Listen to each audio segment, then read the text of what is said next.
আপুনি যদি নতুনকৈ কিবা কাম আৰম্ভ কৰিব বিচাৰিছে বা যিকোনো ভাল কামৰ কথা চিন্তা কৰিছে, তেন্তে সেই কথা কেতিয়াও আনৰ আগত প্ৰকাশ নকৰিব। কেৱল ঘৰৰ বিশ্বাসযোগ্য ব্যক্তি বা সকলোতকৈ আপোনজনকহে জনাব, যিজনে আপোনাক ছাপোৰ্ট কৰিব।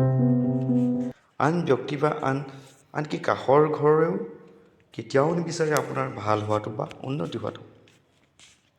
আজিৰ দিনত আপোনাৰ ভাল দিনত উপদেশ দিয়া মানুহৰ হয়তো বহুত পাব, কিন্তু যেতিয়া আপোনাৰ বিপদৰ সময় আহিব, চাব সকলো আঁতৰি গৈছে। কাৰণ এই পৃথিৱীত স্বাৰ্থপৰ মানুহৰ সংখ্যা বহু গুণে বেছি। আপুনি যদি আগুৱাই যাব বিচাৰিছে, সৎ পথত বা সৎ ইচ্ছাৰে নিজৰ মতে কাম কৰি যাওক। যিকোনো ভাল কাম আনৰ কথাত চিন্তা কৰিছে, তেন্তে সেই আনে কি কৈছে কেতিয়াও তাক গুৰুত্ব দিয়াৰ কোনো প্ৰয়োজন নাই।